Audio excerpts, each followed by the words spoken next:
there are a lot of people that they don't want to be accountable for their sins. They don't want to be accountable for the things that they did concerning Christ. And one thing I feel like people need to learn who do believe in Christ is that, you can't take his grace and his mercy for granted. You can't, some people want to squander it, I'll say that. Or they don't want to take accountability. And when things happen in their lives, they want to blame God. Or when the enemy whisper in their ear, they want to believe what the enemy is saying. And I say to do this because there are times when God will test you to see if you are worthy of following him. Because in order to be worthy of following him, you got to be able to see yourself for who you are. You got to be able to see your life for what you have done. And you got to be able to come to terms with that. And like I always say in some of my videos, you are either part of the solution or you are part of the problem. And if you have presented a problem, then you need to follow with the solution. And that starts with accountability. I remember about 2 years ago, I wasn't working at the company I'm working at now. I was working at a smaller company, and I was same thing, office manager, only there was nobody working in there with me. I was the only person there that had to, I had many tasks. I had to do the filing, I had to do the hiring, I had to find people for the clients. It was basically home health. So if you ever work home health office management, then you know what I'm talking about. It's a lot for one person to do, and you're in there by yourself Monday through Friday until the nurse comes. She comes like once a week, and she doesn't stay all day.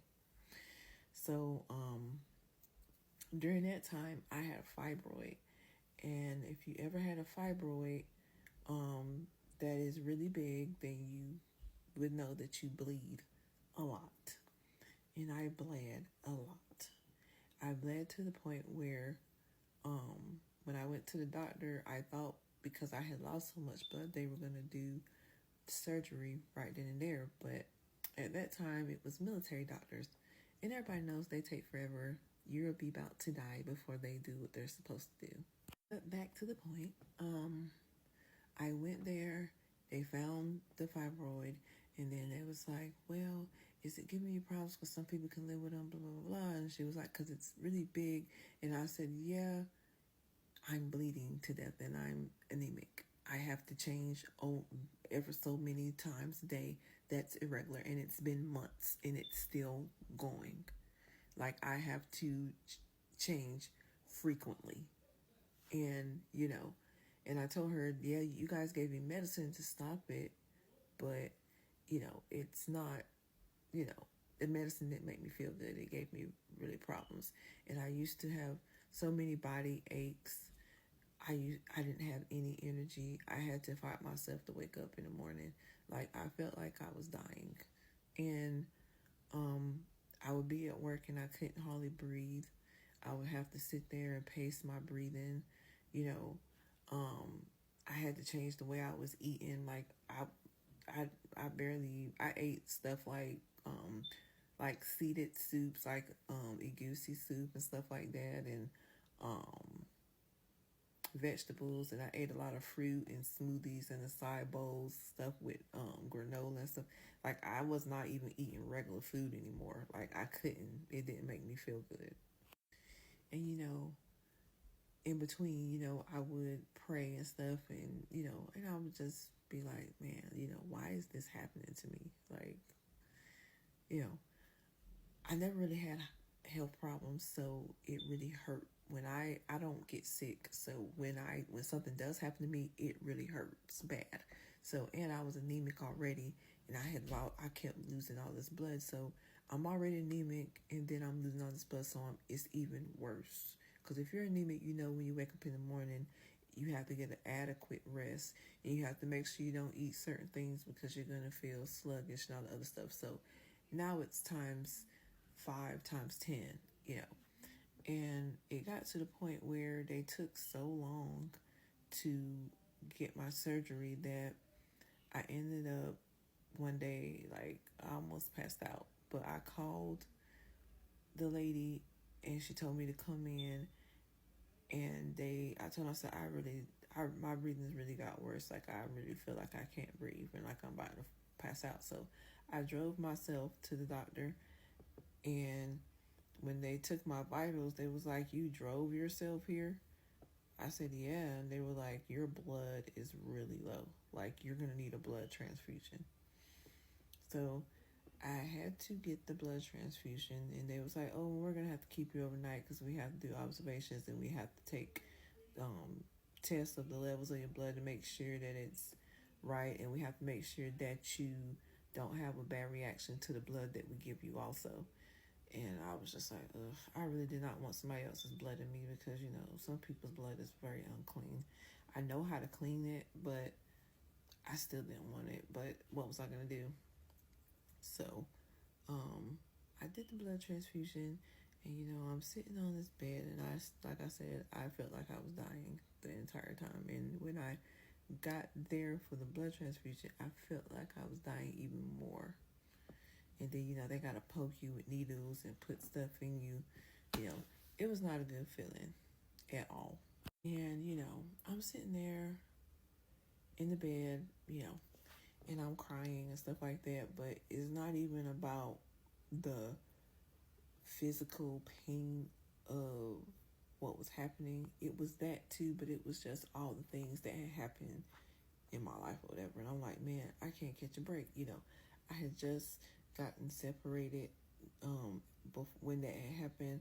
I had just been separated, I think, a year. And I think I had tried to date somebody after that separation, and it didn't work.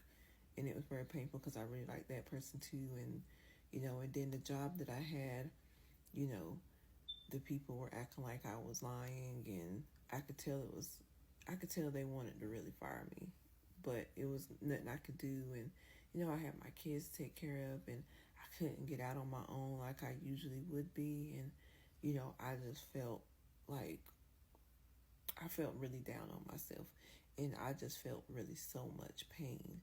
And, when you're in this state, that is when the enemy comes, and he did come, and he would try to whisper to me, you're basically, your God has abandoned you, and he doesn't care about you and stuff like that. And, just try to say little stuff.